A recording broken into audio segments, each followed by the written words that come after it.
Alright, I started this all off by kicking over my Switch, so we're off to a good start. You see where we are. You see the website we're on. You see this. Do it. I can't sub to a stream that's never streams when I'm actually awake. So anyway, this is Giuna's translation of an interview that happened. I mean, right here, you can see this links to it. I'll link to this so that you can then go to that if you would like to. But basically what it is an interview with Daisuke.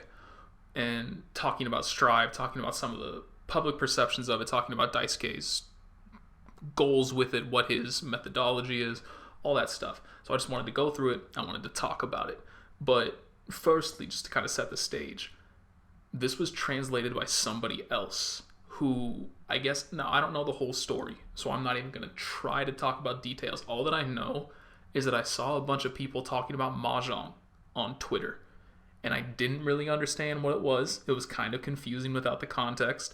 But then as more context came in, as far as I'm aware, somebody else translated this themselves first, but they admitted they were a bit biased and that it may not have been the most faithful translation. So Giuna came out and translated this himself, and then that's when I finally saw it. So I just want to talk about it. So I'm just going to go through it. Now this part, I don't think this part doesn't matter, right? Okay, so just, I have not gone through this in great detail and really formed exactly what I want to say. I want this to be more stream of consciousness so I can kind of give context to my own thoughts, kind of think it through myself out loud, and kind of just, give reasoning behind how I'm interpreting what he is saying in these interviews. But so I kind of sort of skimmed it. There are a few things that I'm sure that I'm gonna see and I'm gonna remember, oh yeah, this was, I felt was kind of important, but for now, it's mostly just I kind of forgot about it for a little while, largely because it's been a week. Holidays happened, I got busy. What are you gonna do? So anyway, story, who cares? Okay, so this is the first part that matters. Felt the game was much easier to play than the older titles. So this one, this part doesn't really have anything. I mean, this is the same shit we've heard time and time for every single new fighting game that's come out lately. It's just the developers saying, we want to attract everybody, which, it hasn't worked yet. Maybe they'll find the golden formula. I don't know, but it hasn't worked yet. So, anyway. So this right now, the games were difficult to approach for new players. All fighting games are difficult to approach for new players when it comes to their competitive nature, when it comes to playing against other people. But that is not something solely relegated to fighting games. That is something that comes with being a competitive game genre by itself. So here is the issue that I think they need to address. Fighting games have long been known to have garbage single player content, and on top of that, not only having bad single player content, but also just being not the single player content they do have is garbage at teaching you the game in terms of actually being able to translate that to playing against other people. That's not really the case with most other types of games. There are a few examples, but if you're playing a shooter and you're practicing a shooter against, doing the single player campaign, you're naturally improving your aim, your movement, your potential map awareness. It depends on how the maps translate from the single player campaign to multiplayer, but you get my point. All those skills are going to translate. In fighting games, with the way AI works, you have to play in a completely different way to fight against the AI than you ever would against an actual person. There's almost no mixing between the two skill sets. And so, I feel like a lot of developers are just jumping straight into, all right, what happens when one player goes up against another player? But that will never be a new player's first goal. If they're new to fighting games, they will always look at the single player content, and they'll try to play through the single player content, get a feel for the characters, get a feel for the story, whatever, all that kind of stuff. They're never going to just, I shouldn't say never, obviously there's going to be some exceptions. Very rarely will they just jump straight into the multiplayer component. So, like, why is everybody's focus? We need to make this game easier to play so that veterans don't have such a huge executional advantage over new players. Why are you analyzing it from that standpoint rather than here's what our game presents to help give you a leg up for when you do hop into multiplayer? I don't understand that, but that's what he's saying here, and I don't get it. I feel like you're looking at the wrong part of the game if you are trying to attract new players, because the majority of people that get sucked into a game get sucked into it through other means, and they're like, oh, okay, I'm starting to get good at this, maybe let me try out the multiplayer component, see if I enjoy it. Very rarely do people just jump into something solely because of the multiplayer component outside of like free to play games, which is why games like League blew up so hard or Fortnite blew up so hard, because they're free to play. Anyway, let me see. So let's just keep going. That was a long thought for that one little part.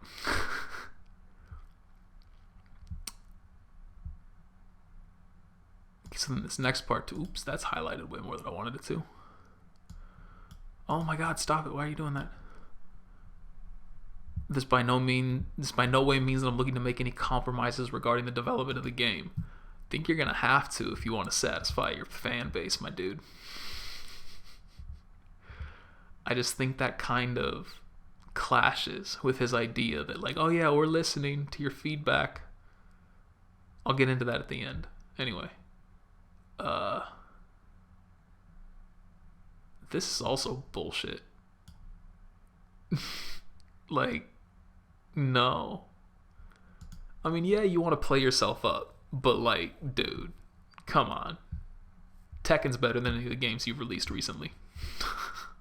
Hate to say it, but it's the fucking truth. Unist is also better.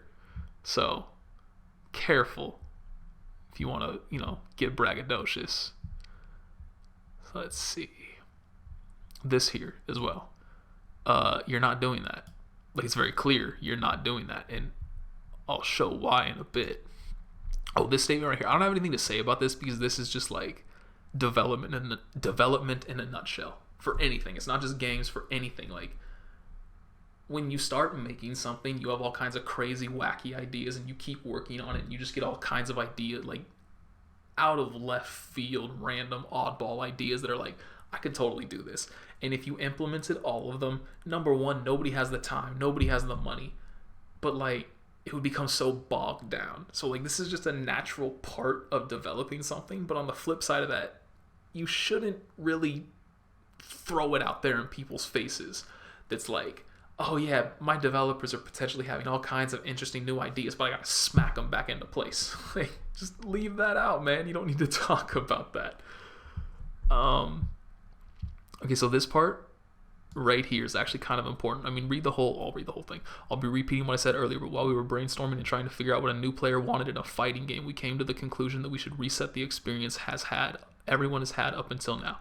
I've always believed that a fighting game should feature a wide variety of characters, so we decided to use the base of Guilty Gear Xrd and increase the amount of characters. So number one, my real question here is, does that kind of sort of casually confirm that all the characters from Xrd are going to be in the base game of Strive? If he's starting... Oh, no. So I was going to say, like, Xrd is a lot. Like, could he just mean Signs, original cast? Like, what does he mean? I was just thinking about that. I didn't really notice that the first time around. But so I wonder if that's kind of a note of which characters we can expect to see. Anyway, the part that I highlighted is the one that's kind of important because I think that's also where my thought process went, rather than just basically thinking like, you want a reset button. So then just create a new IP. That was my first thought in regard to seeing that statement, was just like, why don't you just let Guilty Gear continue to be Guilty Gear, support it, just continue to support it, and then move on and do something else. Like, you have the power to do that. You have the capability to do that. challenge yourself, come up with completely new characters, come up with a completely new world, move forward in that regard. Don't like shit on people's memories of your games on your path forward. I don't understand the mentality behind that. And then also just this right here. Oh God, where did my mouse cursor go? We came to the conclusion. Oh my God, I can't highlight where shit. Oh, I see. If I come out just a little bit too far, it just highlights everything up until then. I got you. We should reset the experience everyone has had up until now. That's literally impossible. You cannot do that. There was even a tweet that somebody posted in Discord. I think it was a developer for Divekick. Somebody that either worked on Divekick or played Divekick a lot. I don't know, one of the two. But basically, them saying, like, I don't understand this idea that, like, this gap needs to be closed. There's some mechanical way to close the gap. And this is where I think he said, like, I made Divekick, which is a game with literally, you can jump and you can dive kick. You can do you have two actions in that game. And yet there is still, despite the massive simplicity of that game, a very wide gap between fighting game veterans and people who just play like super casually or don't play fighting games at all. Because you cannot replace the experience you gain in regard to like neutral and just knowledge of other people's habits, all this other stuff you just accrue throughout playing time and time again, just through hours and days and months and years. You cannot take that away. You cannot replace that. You never will be able to, no matter how simple you make the game. And so once again, it's these developers who just have this weird disconnect between what their goal is and how to actually accomplish it. They keep attacking the problem from the completely wrong angles. And it's just so strange to see it happen again and again from the same exact, like they're all doing the same thing and it never works, but they keep doing it. And that's just frustrating to see that happen to you, like the games that you want to enjoy, the games you want to see succeed happen over and over again, but it just keeps happening. You cannot close that gap. You just can't. So like, stop butchering your own games with a hopeless goal. Okay, anyway. Oh, here's the other thing that's going to open Pandora's box. So do you plan on adding classic characters to Strive that were not featured? So he didn't really answer that, but he is basically saying that Revelator, they might still update Ixard with new characters, but like I said, that's Pandora's box, because this could totally blow up in your face. I would hazard a guess to say that everybody in the development team at Arc System Works for Ixard has moved on and never expects to work on that game again. I would be absolutely shocked if anything else came out of Ixard at this point in time. But this statement may have guaranteed that at least one more thing kind of has to happen, because this is going to be something that players are going to hold over Daisuke's head for a very long time, especially if Strive continues to be kind of where it's at, where this just kind of a lukewarm response from the fan base overall, and it doesn't pick up a bunch of other fans from elsewhere. This is going to be something that he's going to regret. I think he should not have said that. That's all I could think of when I saw that, was just like, that is not something you should have said. You done fucked up right there. So anyway, this one, whatever, all makes sense. This one, I'm not happy at all. You know how I feel about May. And then this one, Chris Hansen, please visit this man. Anyway, so this part kind of confused me right here, just because like they both mention it, that they both received changes, but like Faust hasn't had a proper trailer yet. We barely know what he looks like. He just had like this kind of like weird unfurling animation, but he's still like shadowed and whatnot. You can't really see that much about him. So did I miss something? Did we miss something? Like, is there something that's Japan only for the moment? I don't understand where they're getting this idea that like Faust is super different, because you couldn't tell from what I could tell anyway. So I don't know, that kind of confused me. So let's see here. This one. Okay, this is another one. This entire statement. Well, this statement right here scares me, because you're looking at data from a game that people have played probably not even in an hours realm. They've played the game for minutes versus a game that people have played for years, and you're comparing them side by side by their match time. People suck at Strive. Let me tell you, I sucked at Strive. The vast majority of the people that I watched playing the demo sucked at Strive. We were all uncomfortable. And so, if the matches are taking the same amount of time, or at least a similar amount of time to end as Xrd, which is something where people have spent years fine-tuning their execution, their combos, their Oki, etc., and they're at the same level right now, where you have this massive unfamiliarity on one side and a huge familiarity on the other, that's only going to get, the matches are only going to get shorter as people get better, as people get more comfortable, as people understand more about the game systems. That's only going to get shorter. If this was properly done, then this should be, the matches should be taking longer, and then they would eventually equal out. But that's not the case. They're equal right now. So, like, how do you not understand that that's only going to get shorter as people get better at the game? I just don't get it. It's very weird. Anybody can look at... Oh, God, I just kicked over my Switch again.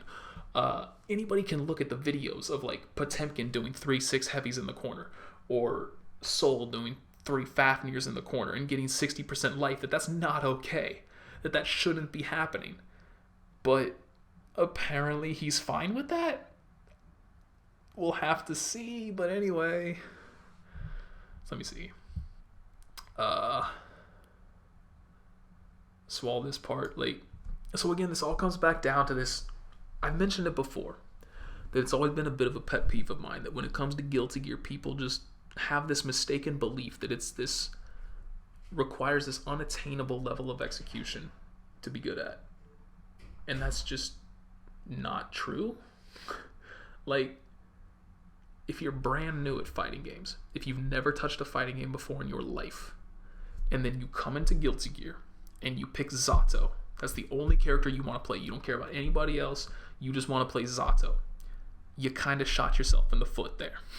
You're going to have some struggles. On the flip side of that, you come in, you're brand new at fighting games. You pick Soul, you pick Kai, you pick Leo, Jacko. Sin's kind of middling in regard to his difficulty. He's super weird to play. But anyway, any number of characters that are rather simple and easy to at least pick up and be okay with, that's a very different story than coming in and trying to get godlike with, again, a character like Zato or a character like Chip. And so you have this variety of difficulty scale that you can work your way up. But it's just untrue that the games are incredibly difficult to play. There are some characters, yes, that are very difficult from an executional standpoint. And yet again, who is ever going to look at Leo, play Leo, and be like, shit, this character's hard to play? There's something there for everybody. So I just completely disagree with this. It's just false.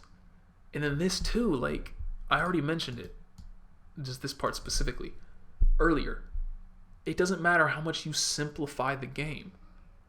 The same players are still going to shit on the people that don't put the time in. It's absolutely not going to happen. Like, even in Marvel vs. Capcom 3, where X Factor was, like, the equalizer, bad players didn't find it easier to beat good players because of it. It still very rarely ever happened, because both players had access to X Factor. Like, it can it can vary the scales a little bit more, right? So, like, it does close the gap a tiny little bit, but not enough to actually make a noticeable impact. The best players are still going to be the best players, and the people that suck are still going to suck. And you can't change that. You have to change the person that sucks mentality. Or I shouldn't say that. You have to give them the drive to actually like compete and want to be better.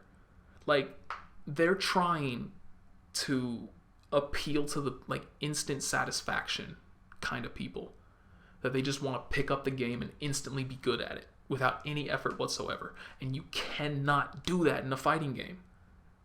It just doesn't work, and it never will. So I just don't fucking understand it, and I never will. Okay, anyway, please be at ease. I'm not at all. I'm just putting that out there right now. I'm not at ease in any way, shape, or form. Okay, anyway. Oh, this is the part that really kind of hit people hard.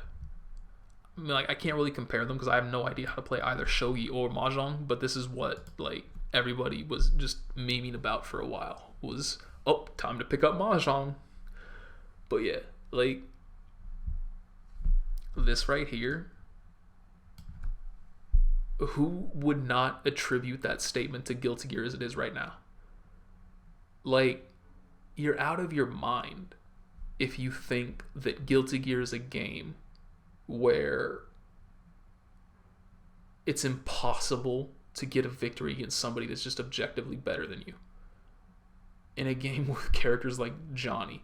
You know what it actually, now that I'm thinking about it, how much has Omito fucked everything up for all of us? I didn't even think about this, but seriously, how has Omito being just an absolute god with Johnny, and Johnny just like, you cannot object to the fact that Johnny is the best character in the game and has been the best character in the game since he was released. Those two things in conjunction, how hard have they skewed Daisuke's view? Where he's probably off on the sidelines just like, shit, nobody can beat Omito. Is this a flaw with the game? Did Johnny ruin everything? Is this Johnny's fault? Oh no. It's fucking Johnny's fault. Okay.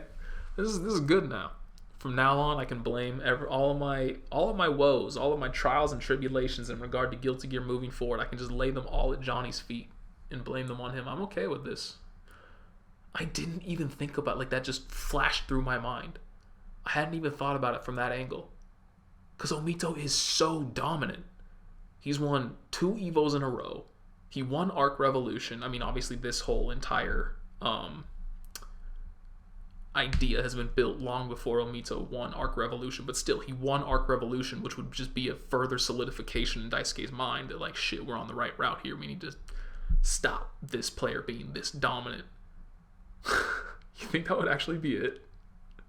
Oh no. Okay, let's move on. But still, like, it was, again, this statement right here made me think of X Factor, where, like, luck can be a pretty decent contributor to your wins in that game because of X Factor.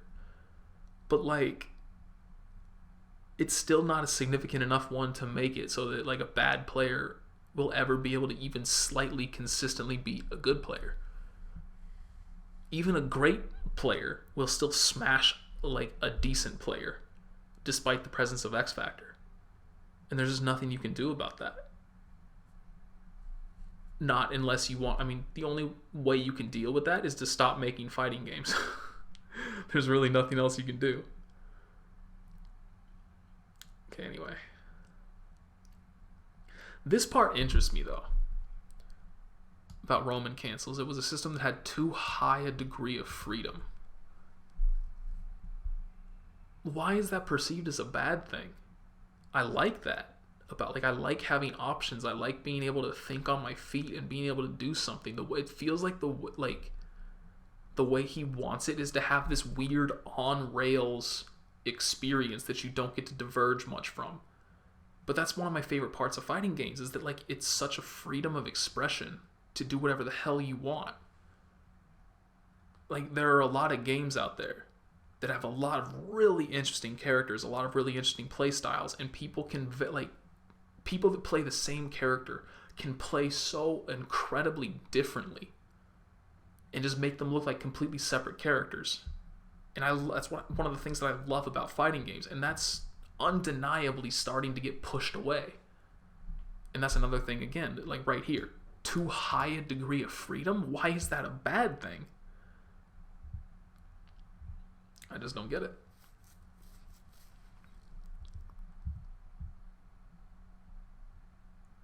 Okay, yeah, stuff. Okay, this is, I mean, we all knew about this. Oki's being largely removed and limited.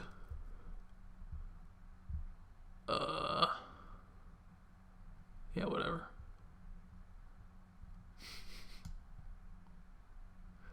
Many requests, he says.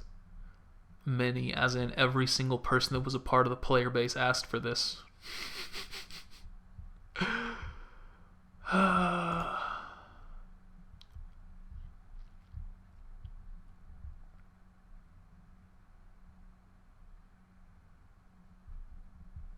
feel like this is weird.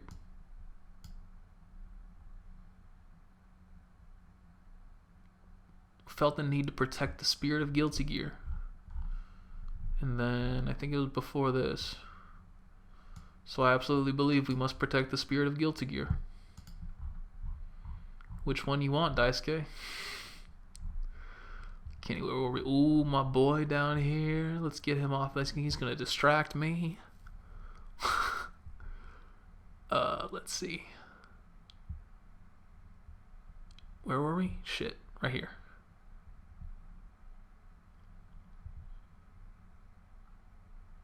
I would actually love to see this. Do you think somebody actually found an infinite combo? And if so, how the hell did they find it with this game?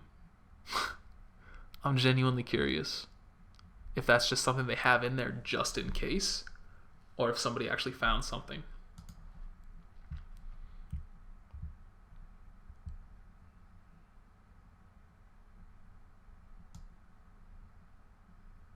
This part's just blatantly untrue. If you have a vast number of routes available, then a new player will have no idea which route is the correct one to use. Blatantly untrue. There are any number of communities for every single game out there that anybody can join, and it doesn't matter how rare the game is, it doesn't matter how rare the character usage is for that in that game itself.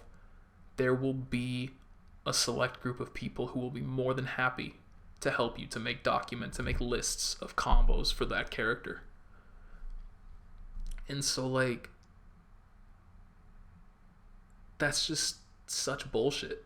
That's just a nonsense statement. So this, thought it would be beneficial to restrict the available routes. Just, that's all that it is. That's all fighting games have become, is just a restriction on what you used to be able to do.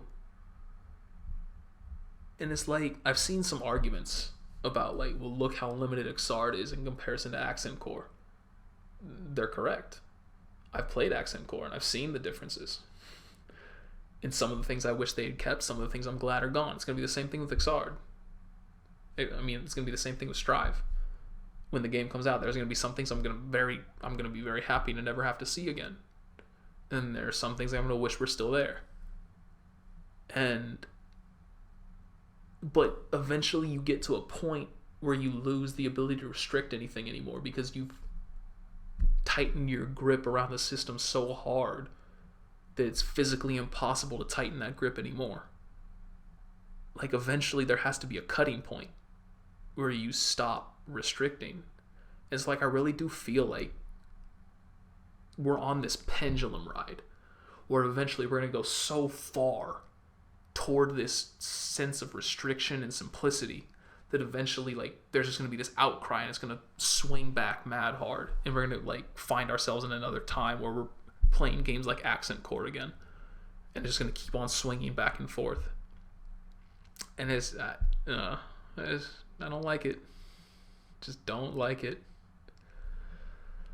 Okay, anyway, story. Tell us more about him, please. Pretty please, like he said. Ever since his face was revealed, there hasn't been any new information. Please wait a little while longer. I don't want to. Okay, this part of the interview, he's talking about esports. So this is the part that, like, he tries to compare. It's like this part. I still feel doubts about whether or not the fun and excitement of esports, blah, blah, blah. So, like, and then here, he compares esports to regular sports. Now, here's the problem with that. Sports have a very, like, every single sport has a very narrow, immutable set of rules that guide them, that make it so that, you know, like, it's very easy to just point out, like, all right, these are the rules, this is how the game is played. And so it's a very simplistic thing to just say those rules. Those don't exist in fighting games. Those kinds of things just aren't a part of fighting games, especially because every single fighting game has their own unique nuances as well. It's not like trying to compare, like, soccer with football, right? Like, or football with football. There are more similarities to those two than there are differences. I mean, obviously there are a lot of differences. They're very different sports. I'm not trying to say they're close to the same, but try to compare that to, like, yo, go look at Tekken and now come over here and look at Guilty Gear. They're completely different worlds. So, like, I hate this idea that, like, you want to compare it to sports. They need to be their own thing. Esports needs to find its own thing. Damn near every time that esports has tried to emulate sports in any way, you know what? Okay, well, let me just finish that thought. Anytime that esports has ever tried to emulate, like, a sporting format, it hasn't worked out well. The one thing that has worked out the best, I think, is CEO with Jabali and trying to make it kind of sort of like wrestling, because that's more entertainment. That's the thing that's worked the best when you're trying to compare that kind of stuff. Now, obviously, that has nothing to do with, like, the actual broadcast itself or how, like, you commentate the matches, because, I mean, you know, scripted and whatnot. But still, like, that's the best example that I can think of something that's worked, whereas, like, the sports thing never really has. But yeah, so basically, my finishing note, now this is all, let's keep it here with my dude staring my ass down. One of the main things that Arc System Works and the Guilty Gear people have stated over and over and over again is that we want your feedback. We want to know what you're thinking. This is a game that is still in development, and many things can still change. So don't think of this as a finished product now. With that statement in mind, from this interview, does Daisuke sound like a person who wants to be convinced that the style of the game should change? Does it sound like feedback is going to impact his vision for what this game should be? That's my question. And my answer to that, personally, is that no, he doesn't give a shit. He knows what he wants this game to be like, and he's going to make the game like that. And nothing's going to change. So, that's my whole takeaway from this. You're welcome to have your own. You're welcome to debate me. I will happily do that.